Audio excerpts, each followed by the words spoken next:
Hello दोस्तों, तो यहाँ पे हमें एपिसोड के शुरुआत में दोबारा से लाइट के हाई स्कूल के इंग्लिश क्लास का सीन दिखाया जाता है और यहाँ पे टीचर उसे एक सेंटेंस को जापानीज में कन्वर्ट करने के लिए कहता है और लाइट हमेशा की तरह उस सेंटेंस को ट्रांसलेट कर देता है। वहाँ पे ryuk भी होता है और ryuk के साथ जब वो होता है तो ryuk कंटिन्यूसली लाइट से बात कर रहा होता है, लेकिन लाइट कहता है कि भले तुम्हारी आवाज कोई और नहीं सुन सकता लेकिन मेरी आवाज तो सुन सकते हैं ना, तो शांत रहो। यहाँ पे एक लड़का लाइट से बात करने की कोशिश करता है लेकिन लाइट कहता है कि मैं अभी बिजी हूँ। तो ryuk कहता है कि क्या बिजी, क्या तुम तो हमेशा की तरह अपने कमरे में जाके वो डेथ नोट यूज करोगे ना, ऐसा तो कुछ इम्पोर्टेंट नहीं है। तो लाइट कहता है हाँ इम्पोर्टेंट तो है। तो जब लाइट घर पे आता है तो यहाँ पे वो फिर से डेथ नोट में क्रिमिनल के नाम लिखना शुरू कर देता है जो भी न्यूज ब्रॉडकास्ट में दिखाए जाते हैं। यहाँ पे ryuk कहता है कि इतनी मेहनत क्यों कर रहे हो। तो यहाँ पे लाइट ryuk को बताता है कि स्कूल से आने के बाद क्रैम स्कूल से पहले उसके पास सिर्फ यही टाइम होता है डेथ नोट में नाम लिखने के लिए,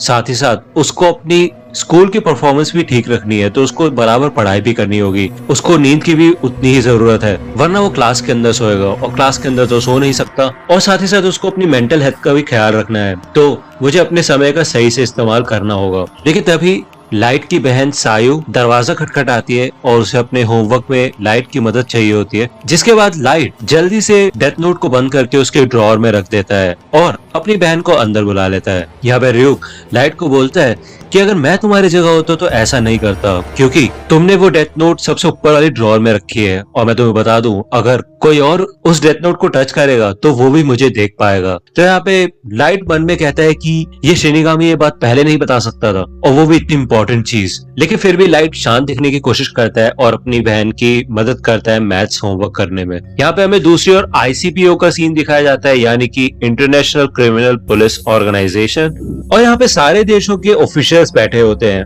मीटिंग की शुरुआत में ये डिस्कस किया जाता है कि एक ही हफ्ते में 52 क्रिमिनल्स की डेथ हुई है, वो भी सिर्फ हार्ट अटैक से। उनमें से एक ऑफिशियल बोलते हैं तो दिक्कत क्या है, वैसे भी इन सभी क्रिमिनल्स को उम्र कैद या फिर फांसी की सजा होने ही वाली थी, तो जो हुआ अच्छा ही हुआ। लेकिन दूसरा मेंबर कहता है कि ऐसा कैसे बोल सकते हो तुम, भले ही ऐसा होना था लेकिन इतने सारे लोगों को एक साथ मारना तो मर्डर ही हुआ। तो यहाँ पे इन सब लोगों के बीच में बहस हो जाती है। कुछ लोग कह रहे होते हैं कि ये सिर्फ एक इत्तेफाक है और दूसरी ओर लोग कहते हैं कि इत्तेफाक कैसे हो सकता है जब इतने सारे क्रिमिनल्स अलग अलग जगह मौजूद है फिर भी उनको एक साथ हार्ट अटैक आ जाए, ऐसा कैसे हो सकता है। यहाँ पे इनकी बहस बढ़ती ही जाती है, लेकिन तभी उनकी मीटिंग का हेड सबको शांत कर देता है और बोलता है कि इस हिसाब से इंटरपोल के पास एल को बुलाने के अलावा और कोई चारा नहीं है। ये सुनते ही सारे लोग शांत हो जाते हैं और अपने आसपास के लोगों से बात करने लग जाते हैं। तो मात्सुरा चीफ से पूछता है कि एल का क्या मतलब है। तो वो चीफ बताता है कि एल एक ऐसा डिटेक्टिव है जिसका असली नाम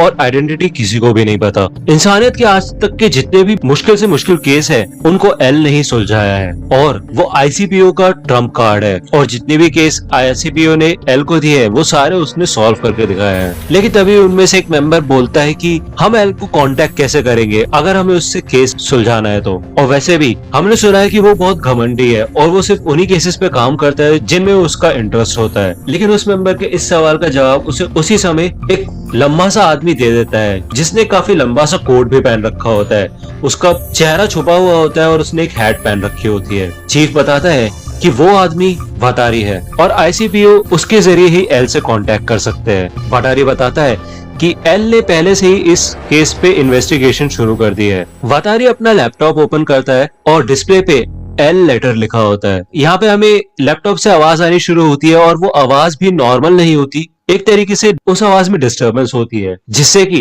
एल की असली वॉइस कभी किसी को ना पता चले। वो अपना नाम बताता है कि मेरा नाम एल है। एल इंटरपोल के सभी मेंबर्स को बताता है कि मुझे ICPO की सब ऑर्गेनाइजेशन की मदद चाहिए होगी, खास करके जापानीज टास्क फोर्स, क्योंकि एल को शक होता है कि जो मास मर्डरर है वो जापान में ही रहता है। यहाँ पे हमें दिखाया जाता है कि लाइट और ryuk एक खंडर में होते हैं और लाइट अपनी नोटबुक को सुरक्षित रखने के लिए एक ट्रैप बना रहा होता है जिसमें आग लग जाती है। जब वो घर आता है तो वो अपनी ड्रॉअर ओपन करके दिखाता है, उसमें एक नॉर्मल सी डायरी रखी होती है। ryuk कहता है कि तुमने उसे छुपा दिया लेकिन चाबी भी लगी छोड़ दी तुमने। तो लाइट यहाँ पे ड्रॉअर ओपन करके दिखाता है और यहाँ पे एक नॉर्मल डायरी होती है। तो लाइट बताता है कि किसी को भी ये डायरी अगर मिलेगी और ड्रॉअर अगर अनलॉक है तो सबको यही लगेगा कि मैं यही छुपा रहा था, तो उसके बाद वो और ताका झाकी नहीं करेंगे। लेकिन डायरी के नीचे डेथ नोट की छुपाने की असली जगह है, जिसको खोलने के लिए बॉल पॉइंट पेन के रिफिल का इस्तेमाल किया जा सकता है। ड्रॉर के नीचे मौजूद छेद में अगर वो बॉल पॉइंट पेन की रिफिल डाली जाएगी तो वो फॉल्स बॉटम उठाया जा सकता है। अब यहाँ पे हमें दिखाया जाता है कि लाइट ने कनेक्शन सेटअप कर रखा होता है डेथ नोट को छुपाने के लिए, लेकिन वो सर्किट पूरा नहीं होता क्योंकि ड्रॉर का फॉल्स बॉटम और रिफिल की मदद से उसमें इंसुलेशन पैदा होता रहता है, यानी कि वो सर्किट पूरा नहीं हो पाता।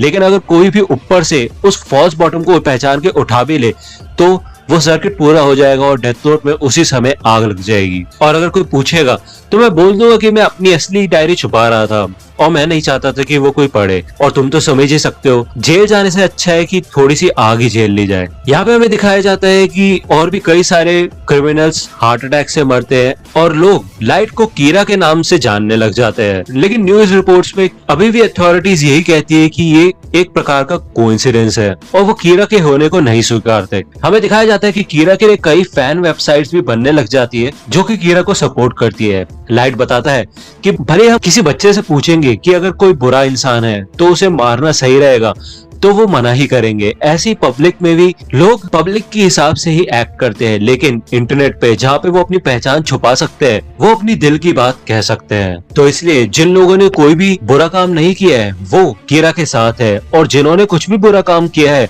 वो डर डर के जी रहे हैं। दुनिया को ऐसा ही होना चाहिए।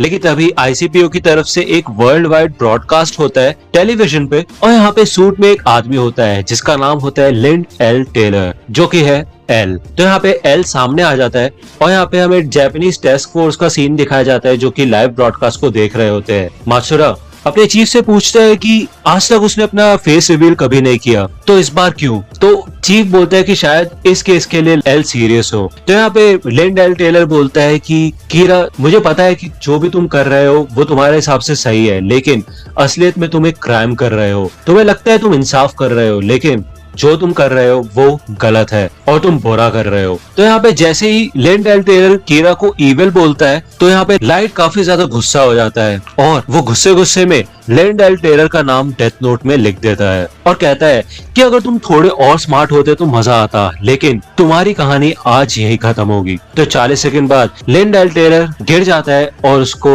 हार्ट अटैक आता है। उसको कैमरे के सामने से ले जाया जाता है, लेकिन तभी स्क्रीन यहाँ पे एल साइन पे शिफ्ट हो जाती है, जिसे देख के लाइट थोड़ा शॉक हो जाता है। यहाँ पे हमें एल की आवाज सुनाई जाती है जो कि फिर से डिस्टर्बेंस के साथ होती है और एल कहता है कि इसका मतलब तुम बिना उस जगह मौजूद हुए वहाँ पे किसी को भी मार सकते हो, लेकिन तुम ऐसा करते कैसे हो? अगर मैंने ये अपनी आंखों से नहीं देखा होता तो शायद मुझे इस बात पे यकीन भी नहीं होता। और यहाँ पे एल लाइट को चैलेंज करता है कि अब मुझे मार के दिखाओ। तो यहाँ पे लाइव ब्रॉडकास्ट चल रहा होता है तो लोग भी कहते हैं कि ये तो कीरा वर्सेस एल हो रहा है और ये एक लाइव मर्डर चल रहा है। लोग कीरा को कहते हैं मार दो कीरा, लेकिन यहाँ पे क्योंकि लाइट बिना किसी नाम और चेहरे के नहीं मार सकता तो वो बस खड़ा होकर देखता रहता है। तो यहाँ पे एल कहता है कि तुमने तो मेरे को काफी अच्छा हिंट दे दिया, तो अब मैं तुम्हें एक बात बताता हूँ। भले हमने प्रोग्राम की शुरुआत में कहा था कि ये वर्ल्ड वाइड ब्रॉडकास्ट है, लेकिन असलियत में ये ब्रॉडकास्ट सिर्फ जापान के कांटो रीजन में चल रहा है। और अब तुम सोचोगे कि मैंने इसी जगह को क्यों चुना, तो तुम्हारा पता लगाने के लिए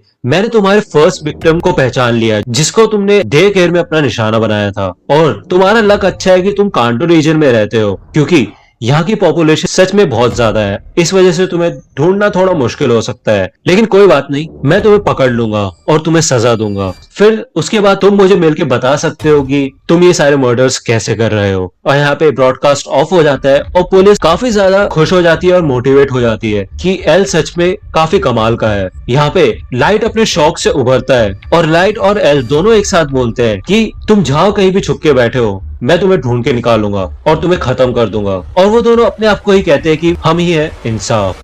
तो दोस्तों आज की वीडियो के लिए सिर्फ इतना ही। आई होप कि आपको ये वीडियो पसंद आई होगी। अगर आपको ये वीडियो पसंद आई हो तो प्लीज लाइक कीजिए, अपने दोस्तों के साथ शेयर कीजिए और मेरे चैनल को सब्सक्राइब करना मत भूलिएगा।